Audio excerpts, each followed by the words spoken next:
Greetings, friends. Good morning, and welcome back to the broadcast. We are looking to start our week with wisdom and encouragement from the Psalms and from the Proverbs. We're ready for Psalm 9 today, Proverbs 14, and then we're going to read Wisdom 8 from the apocryphal book of Wisdom. Now, our psalm this morning, Psalm 9, has an interesting title. It's to the chief musician upon Laban, a psalm of David.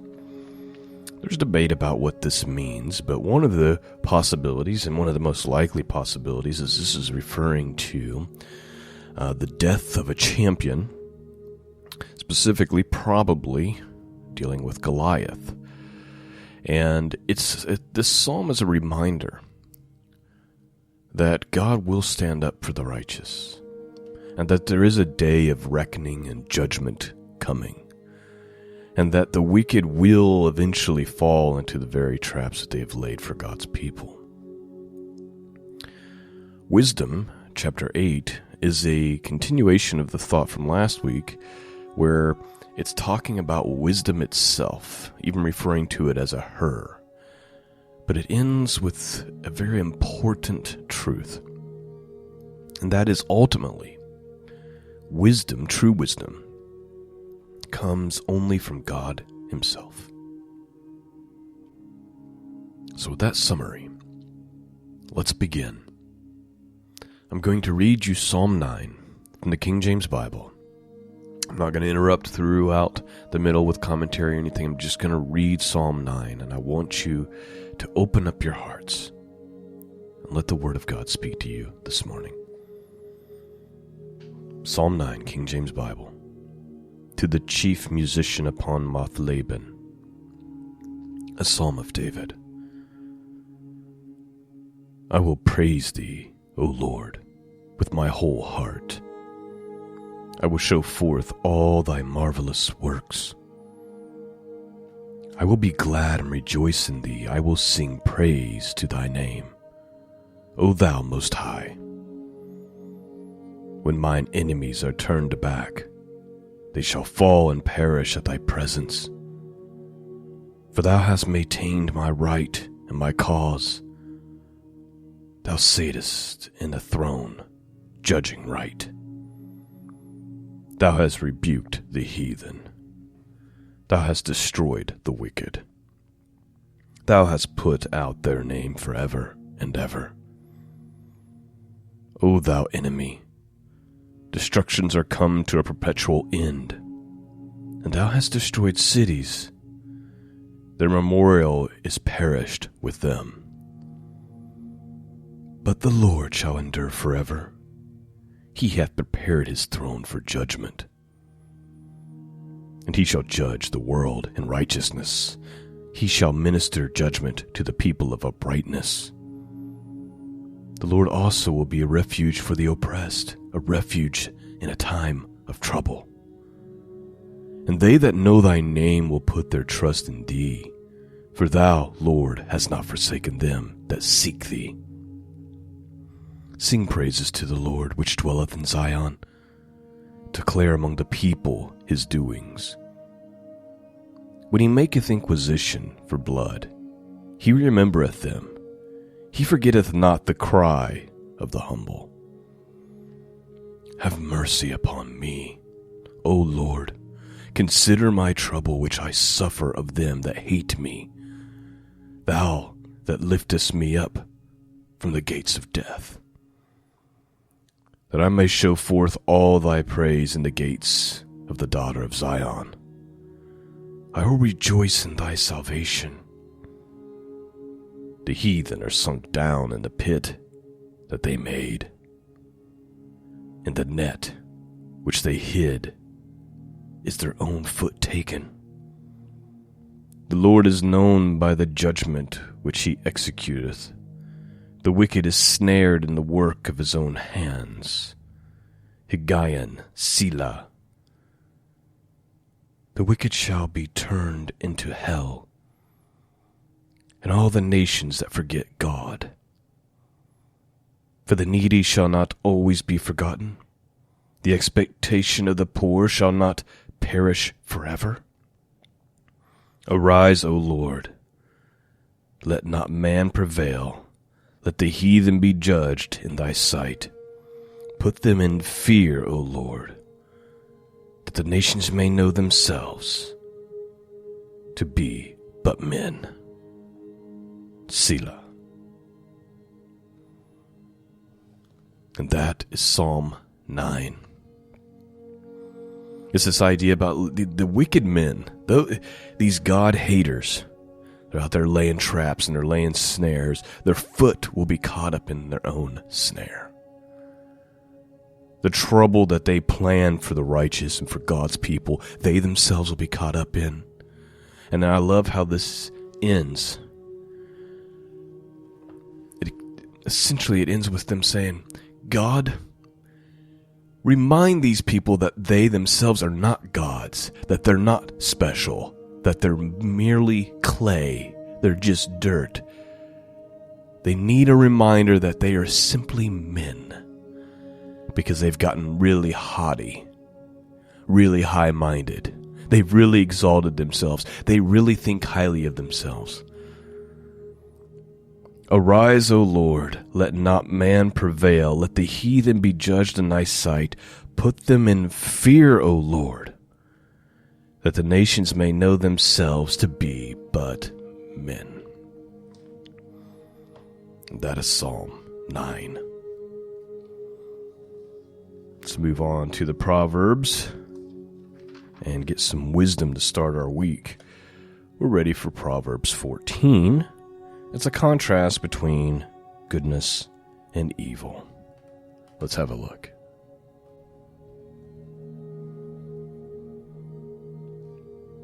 Every wise woman buildeth her house, but the foolish plucketh it down with her hands. He that walketh in uprightness feareth the Lord, but he that is perverse in his ways despises him. In the mouth of the foolish is a rod of pride, but the lips of the wise shall preserve them. Please note, we all observe this. He that walketh in uprightness feareth the Lord, but he that is perverse in his ways despises him. You run into these people all the time. The idea of God makes them foam at the mouth, like a rabid dog. They can't help but mock, or literally be filled with anger at the idea. The reason is because they love perverseness. They love it. They love evil. And so God and God's people are in opposition to that, which enrages them. They don't want those standards. They like their perversity. That's why they hate God and they hate you. Verse 3, in the mouth of the foolish is a rod of pride, but the lips of the wise shall preserve them. Verse 4. A faithful witness will not lie, but a false witness will utter lies.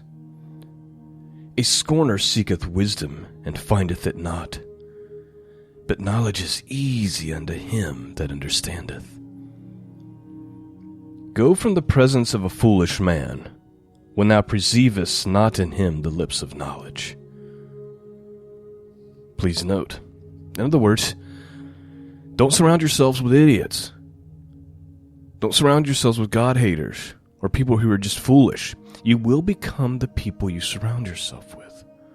Flee from these kind. Verse 8, the wisdom of the prudent is to understand his way, but the folly of fools is deceit.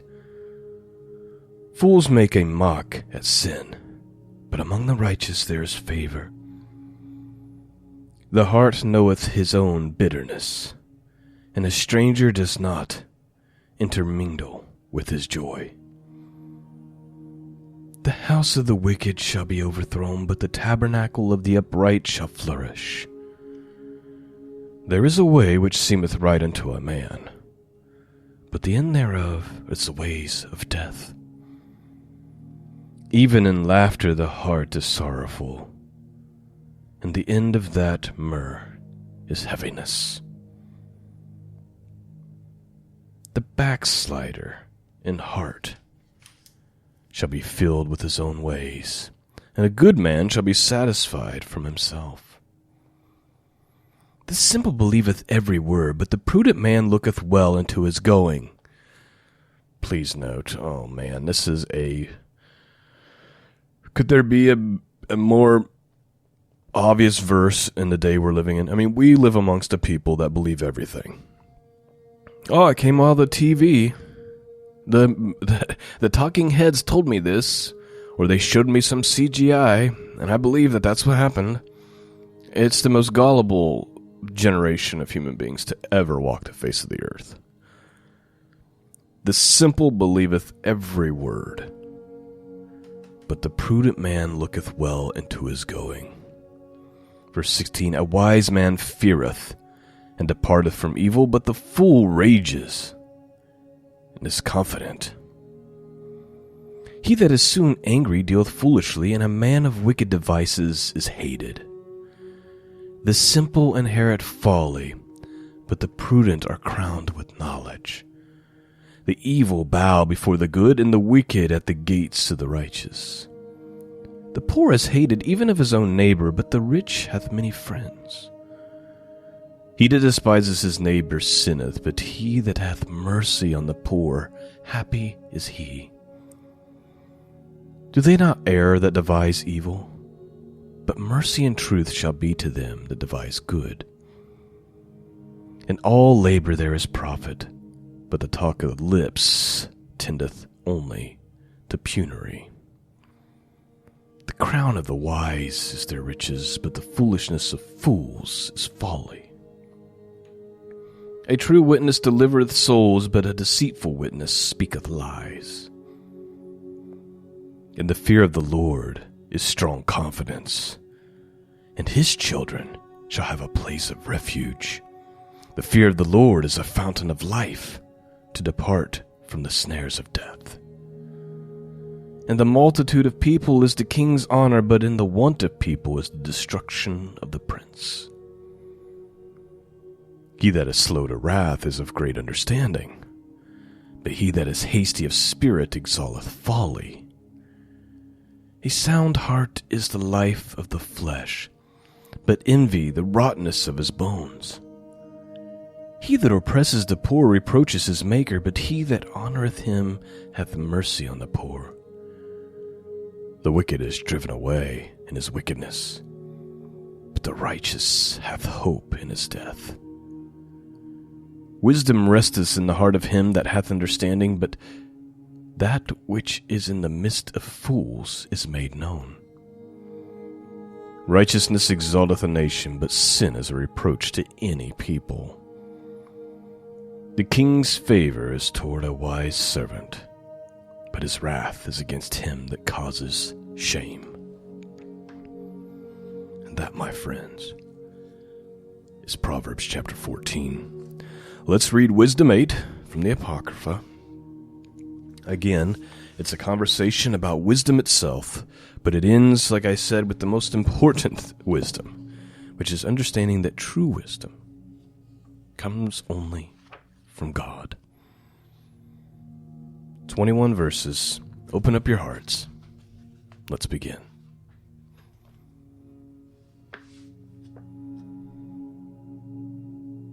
Wisdom reacheth from one end to another mightily, and sweetly doth she order all things.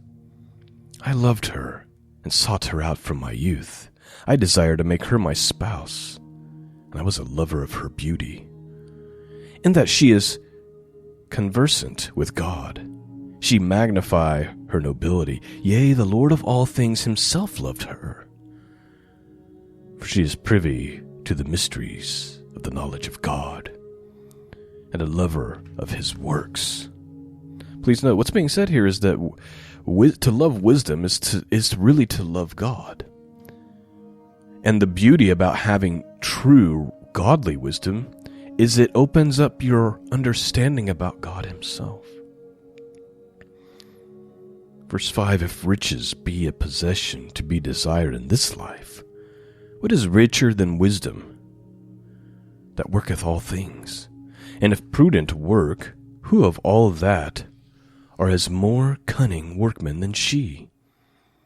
And if a man love righteousness, her labors are virtues, for she teaches temperance and prudence and justice and fortitude, which are such things as can have nothing more profitable in their life.